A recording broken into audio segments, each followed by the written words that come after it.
Hello everyone, I welcome you all on my YouTube channel Guri shorts. दोस्तों, मैं आपको काफ़ी दुखी मन से यह सूचित कर रहा हूं कि भारत के भूतपूर्व प्रधानमंत्री डॉक्टर मनमोहन सिंह जी का निधन 26 दिसंबर गुरुवार को हो चुका है। एक्चुअली 26 दिसंबर की सुबह जब डॉक्टर मनमोहन सिंह जी का स्वास्थ्य काफ़ी बिगड़ गया था तो उन्हें दिल्ली एम्स में एडमिट करवाया गया था। इसके बाद इसी दिन रात्रि 9:51 पर डॉक्टर मनमोहन सिंह जी ने अपनी जिंदगी के अंतिम सांस लिए और प्रभु चरणों में विलीन हो गए। इनके आकस्मिक निधन के बाद सभी पॉलिटिशियंस ने ट्वीट और मैसेज कर अपने शोक को व्यक्त किया है और पूरे देश भर में शोक की लहर फैल गई है।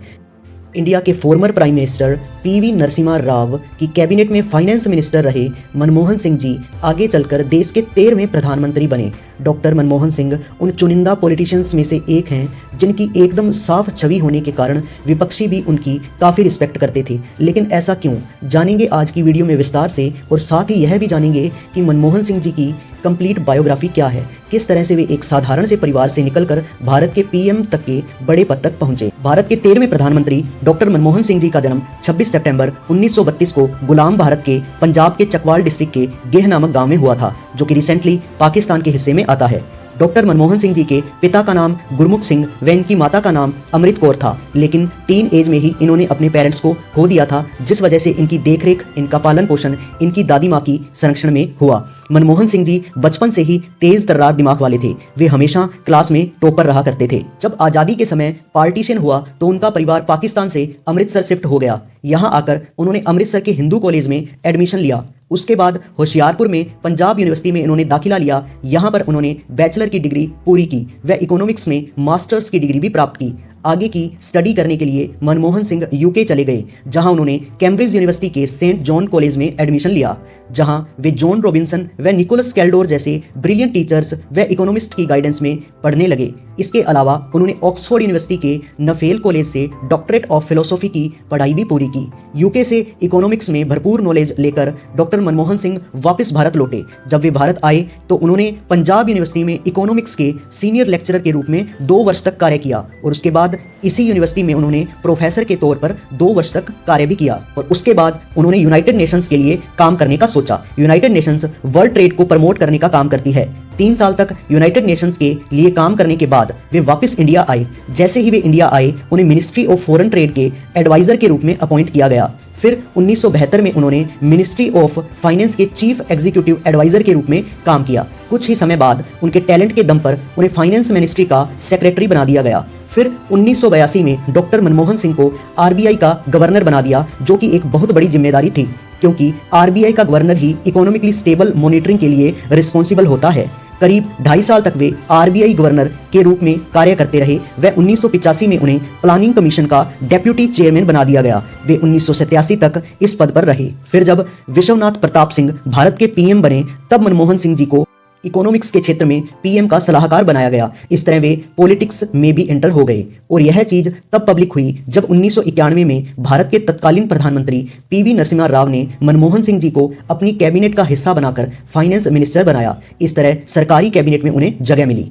अपने शुरुआती एक्सपीरियंस को साझा करते हुए मनमोहन सिंह जी ने एक ब्रिटिश जर्नलिस्ट मार्क टली से कहा था कि जब प्राइम मिनिस्टर ने पहली बार उन्हें यह रिस्पॉन्सिबिलिटी देने का ऑफर दिया था तो शुरुआत में उन्हें इस बात पर बिलीव नहीं हुआ, लेकिन नेक्स्ट मॉर्निंग जब पीएम उन्हें मिले तो उन्होंने पीएम का प्रपोजल एक्सेप्ट कर लिया। वैसे उस समय की अगर हम बात करें तो भारत को मनमोहन सिंह जैसे ही एजुकेटेड एक्सपीरियंस्ड फाइनेंस मिनिस्टर की काफी जरूरत थी, क्योंकि साल 1990 तक भारत की इकोनॉमिक कंडीशन इस तरह की थी कि भारत अपनी इंटरनेशनल कमिटमेंट पूरी नहीं कर पा रहा था। इस संकट से उबरने के लिए सोना तक भी गिरवी रखना पड़ रहा था। वैसे डॉक्टर मनमोहन सिंह जी के कार्यकाल में कई कंट्रोवर्शियल मुद्दों की वजह से उनकी कड़ी आलोचना भी हुई थी, क्योंकि इन्हीं के कार्यकाल में 1992 में इंडियन स्टॉक मार्केट स्कैम भी हुआ था, जिसे आप स्कैम 1992 वेब सीरीज में भी देख सकते हैं।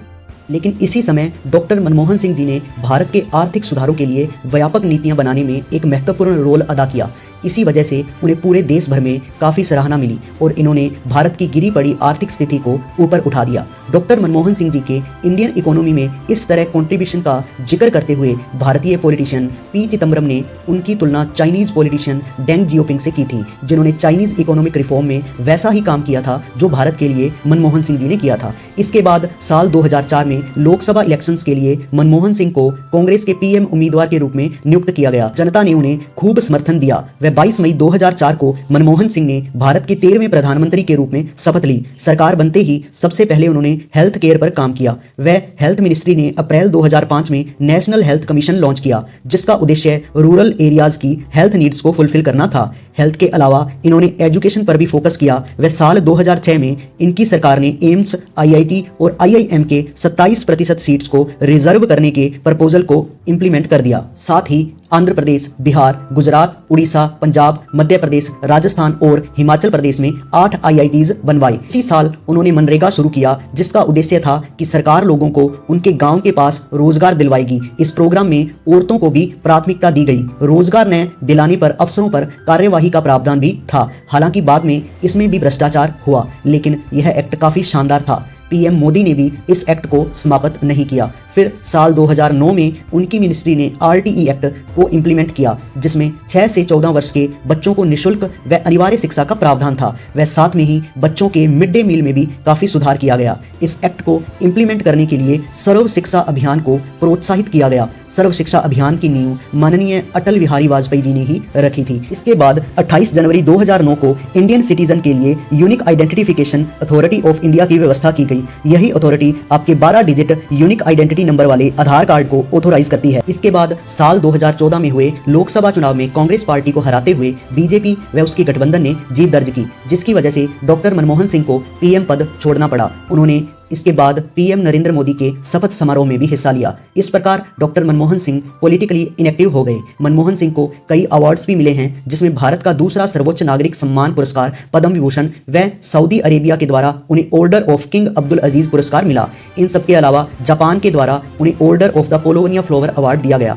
इन सभी के अलावा उनकी लाइफ पर एक मूवी भी बनी है, जिसका नाम है द एक्सीडेंटल प्राइम मिनिस्टर। इतना ही नहीं, उनके ऊपर एक डॉक्यूमेंट्री भी बनी है। अगर हम बात करें इनकी पर्सनल लाइफ की, तो 1958 में इन्होंने श्रीमती गुरशरण कौर से शादी की, जिनसे इन्हें 3 बच्चे भी हैं। सो फ्रेंड्स, ये थी कहानी भारत के one of the lovable former prime minister Manmohan Singh की। वे हमेशा हम सभी के दिलों में जिंदा रहेंगे और उनके दिए गए सिद्धांत हमेशा हमारे देश को आगे बढ़ाते रहेंगे। तो दोस्तों, अगर आपको यह वीडियो अच्छा लगा हो तो वीडियो को लाइक और शेयर कीजिए और हमारे चैनल को सब्सक्राइब कीजिए। धन्यवाद।